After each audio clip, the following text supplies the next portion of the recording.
यज्ञ, जिसको हम हवन भी कहते हैं। हवन एक सूक्ष्म रूप है, यज्ञ उसका विस्तृत रूप है, बड़ा रूप है।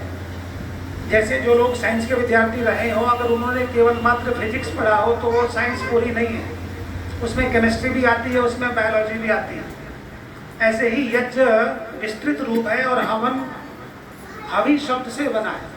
हवि कहते हैं आहुति को। जिस प्रक्रिया में हवि लगाई जाए, इसमें अग्नि में, उस जो प्रोसेस है, जो प्रक्रिया है, उसका नाम हवन है। इसका समानार्थी शब्द अग्निहोत्र भी है।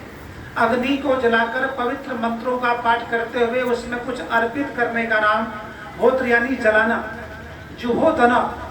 और जो हम बोलते हैं होला, होली पर जो होता है होत्र यानी जो अग्नि को समर्पित किया जाता है, उसका नाम अग्निहोत्र है। ये देवता 33 देवता माने जाते हैं। हम पढ़ते हैं कि 33 कोटि, कोटि का मतलब प्रकार भी है और करोड़ भी है। तो यहाँ पर कोटि मीन्स प्रकार है, करोड़ नहीं है।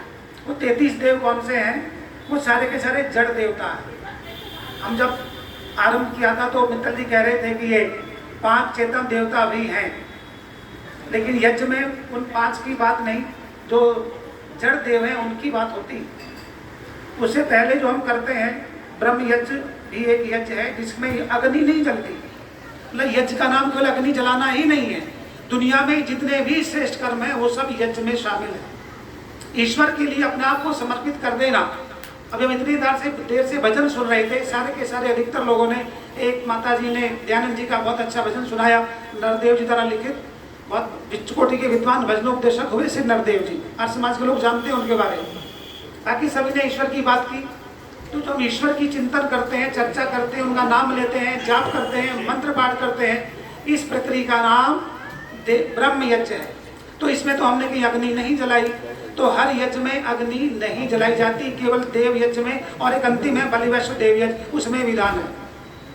तीसरा यज्ञ है पितृयज्ञ। घर में जो भी हमसे बड़े हैं, माता पिता, सास ससुर, दादा दादी, जो भी बड़े हैं, यहाँ तक कि बड़ा भाई, बड़ी भाभी, ये सब भी हमारे लिए सम्मानित हैं, आदरणीय हैं। इनका पूरी तरह से सम्मान करना, स्वागत करना, बात मानना। और मैं ये मानता हूँ कि सबसे बड़ी सेवा किसी व्यक्ति की है उसकी आज्ञा का पालन करना। यदि आपने उसके अनुसार काम किया तो समझिए आप उसके सबसे बड़े भक्त हैं, सबसे बड़े सेवक हैं। और कहने को आप उनके पैर भी छूते हो और बात एक भी नहीं मानते हो, तो वो फिर पैर छूना लगभग व्यर्थ है। इसलिए पितृयज्ञ में भी अग्नि नहीं जलती है। तो वो तो हमारे जो कार्य है उनका इनाम पितृयज्ञ है। अगर आवश्यकता है, वो शरीर से अस्वस्थ है, तो हमें उनकी सेवा भी करनी पड़ेगी, हाथ पैर भी दबाने पड़ेंगे, उठाना भी पड़ेगा, जहाँ वो जाएंगे ले जाना भी पड़ेगा, ये भी इसमें शामिल है। अतिथि यज्ञ, कोई व्यक्ति घर पर, अभी हम देख रहे थे कितने सारे लोग बैठे हैं और पूरा परिवार कहीं ना कहीं सोच रहा है कि हम सबका स्वागत करें, सम्मान करें, सबका ध्यान रखें। तो जो भी व्यक्ति घर पर आ जाए उसको पूरा सम्मान देना, जल आदि से, अच्छे शब्दों से, और यदि भोजन की आवश्यकता है उन सबसे भी तृप्त करके अपने घर से संतुष्ट करके भेजने का नाम अतिथि यज्ञ है। 5वां अंतिम यज्ञ है जिसका नाम है बलि वैश्व देव यज्ञ। बलि लोगों ने समझ लिया किसी को मारकर कुछ अर्पित करने का नाम बलि है। बिल्कुल गलत है। मारने का नाम बलि नहीं है। किसी को कुछ देना, अर्पित करने का नाम बलि है।